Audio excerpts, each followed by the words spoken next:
Welcome back inside the Now Morning Show. This morning, we're changing the conversation a little bit, but we're staying in Tobago. I want to welcome Rhonda Thompson-Benjamin, who's the counseling psychologist at Equilibrium Counseling Services, to chat a little bit about teen suicide prevention. Good morning to you, Rhonda. Good morning, and thank you so much for having me today. Not a problem. Thank you so much for joining us. Always an important topic to be discussed. Tell me, first of all, do we have any idea as to the teen suicide rate in Trinidad and Tobago, and what are some of the major causes of it? Well, first of all, let me just say that teen suicide is a societal problem.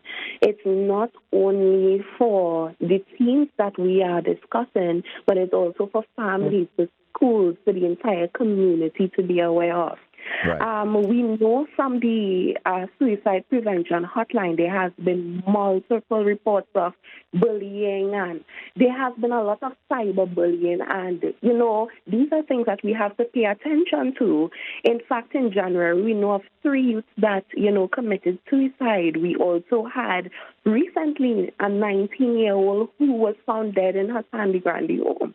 So we know that the rate is increasing, and it's a problem that we really, really need to talk about and address. Tell me about some of the warning signs that parents, family members, friends can look out for when it comes to teen suicide, and how we can do our part to prevent it. Well, first of all, the signs that a teen will show might be slightly different to that of an adult. So an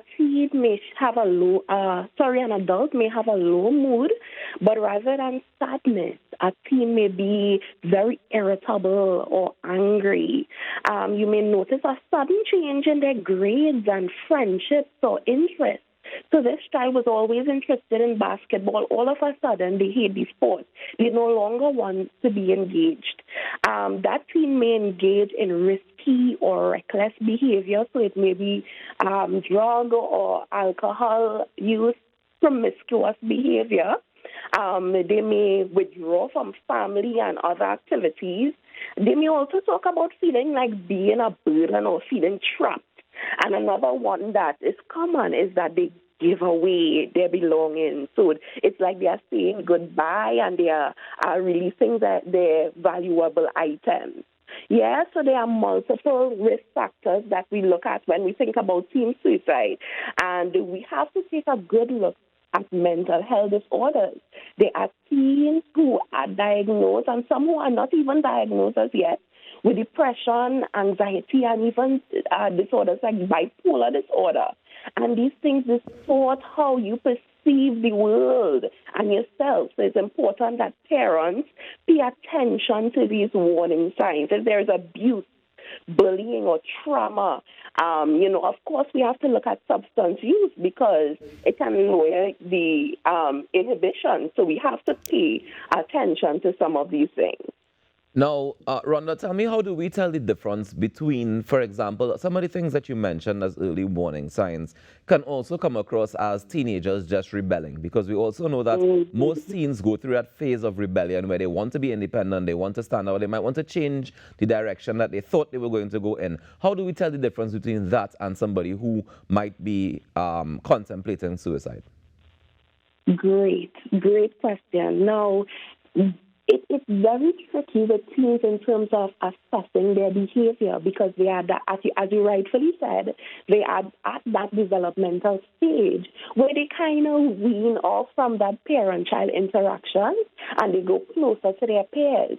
However, you have to have a close relationship with your child to be able to identify the differences in behaviors. So, for example, as I mentioned before, this child is interested in a particular sport, and then they completely withdraw suddenly. So we have to look at the duration. Teens, yes, they have mood swings, but if it goes on for a very long period without change, if they are verbalizing, they are feeling extremely sad for a long period, and the intensity also increases, then we know that there is an issue that needs to be addressed. So the duration and intensity. So we have to be aware of that, being able to monitor our teens to ensure that they have good mental health. Tell me about the role that social media plays when it comes to the mental health of teens? Well, first of all, social media is not totally bad. Let me just start off by saying that, right? There are many positive impacts of social media. Teens tend to get an outlet, a creative outlet. They are able to express how they feel. However, there are several negative impacts. So the first one is cyberbullying. So there are teens who are constantly being harassed online, and this can lead to low self-esteem and even depression. Then there is this big thing of comparison culture. So they see persons living their perfect lives, and this can increase feelings of inadequacy. And because teens' brains are not fully developed, they are unable to decipher the real from the fake. So because they are seeing persons, with their best selfies and going on these trips, they tend to feel that they are the only ones that have problems, right? There's also exposure to harmful content. Some platforms fail to regulate harmful discussions about self-harm and suicide. There are also some songs that promote in self-harm and suicide. And also, because of the excessive screen time, especially at night, this can worsen the mood of our teens and can create anxiety. So there must be some level of boundaries when dealing with our teens. Yes, they want that level of independence, but they are still not yet adults. So as parents, we have to be able to create some boundaries, some guidelines in terms of the use of social media. Aside from the boundaries of social media, what sort of advice would you give to the teens in terms of managing what they are experiencing on social media, be it the backlash, be it the comparative culture that you mentioned? How do we educate them to get them to say, all right, this is real, this is not real? How do we assist in that process? Yeah, very interesting question. For teens, we have to have conversations with them. Bring it down to a level where they understand, helping them to understand, even if they take 20 selfies, they choose the best. And it's the same thing that other people do on social media. They do not post their challenges, for the most part, and sometimes our teens, they do not understand that. One of the things that teens should do is, if they are being bullied online, talk to somebody that they trust. Sometimes actually coming off the app can help, even if it's for a while, to ensure that the perpetrators of the bullying will not get an opportunity to do so. So sometimes detaching a little bit from social media, engaging in other activities that you enjoy, and just understanding that what people post online is heavily filtered in many ways. So parents, adults, should continue to have these ongoing conversations with our teens so that they understand the reality of social media. Yeah. Tell me about the role that schools, communities, parents, of course, we've been talking about the role that parents play, but tell me what role does the school and the community play when it comes to suicide prevention? Well, you see, the schools, we have to prioritize implementing mental health education and really training the staff to recognize warning signs so that they would be able to provide, the counseling to their social workers. Social workers, they are guidance counselors, and in the community, there are local organizations and religious groups, other youth programs that could provide mentorship and safe spaces, and crisis intervention resources. So it's a collaboration among the parents, schools, and the communities. And tell me about the role that their colleagues, their peers, their friends play in terms of assisting in this prevention. Well, one of the things that peers can do is to check in regularly and listen without judgment. Encouraging friends to talk to a trusted adult or a counselor. Not dismissing comments about suicide as attention seeking. Sometimes we do that. This child just needs attention, but realizing that if your friend says something, we need to say something. Knowing emergency resources and even offering social support. And if that child is in immediate crisis, adult intervention immediately rather than handling it alone. So tell me something, Rhonda. As a student, as a fellow teenager, if it is that you are being approached by a friend, as the case may be, how do you tell the difference between somebody who just is looking for attention versus somebody who needs that assistance, somebody who is sometimes we know of situations where the people who are the loudest, who are oftentimes the center of attention, they may be going through whatever they're going through, and they may not even share that.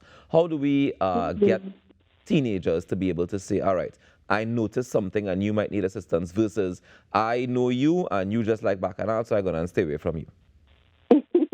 The thing is, I would encourage teens to not make that assessment.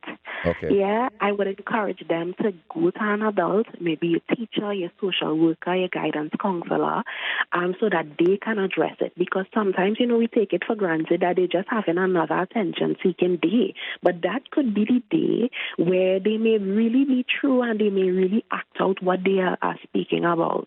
So get adult intervention. Yes, you may know your friends and you may know the personality, but if this child is attention-seeking, then they may need a different type of assistance. Either way, they need help. So I will encourage them to seek adult intervention. And I know that also this tends to come up a lot around exam time as well, and the pressures that come with the various exams. How do you suggest that parents and teachers navigate that period of time with the students who may be susceptible to, that feeling, or might be on the verge and might be tethering that line? How do we address them? How do we deal with them? How do you suggest that we approach that situation? First of all, teachers and parents should understand that SCA and other exams are not the end of life. It is important, but parents and teachers should create that safe space, that open space where teens could really talk about their feelings without that fear of judgment or, being criticized. Because when children are unable to express that I'm tired or I'm feeling frustrated, that can be internalized. And they could have damaging thoughts, feelings and behaviors. So just be open to it. Give that child space. Also allow them to have a balanced life. Not because SCA is coming up, they should drop out of all the extracurricular activities that help them cope. So just maintaining that balance and being open to hearing the issues that affect teens, that's very important. Rhonda, after hearing this conversation, if there are any parents listening who say, I have a little concern about my child's mental health, what advice would you give them? I would say that there is a child guidance clinic in Trinidad, and there is also the Child and Adolescent Center in Tobago. If you do not know what to do, reach out. There are resources available, and sometimes all it takes is a quick Google search, and you would see what is available. Okay. Rhonda, thank you so much for joining us this morning and for having this conversation. And hopefully, those who needed to hear it will become a little bit more aware now, and they know the next step that they can take to get that assistance they need.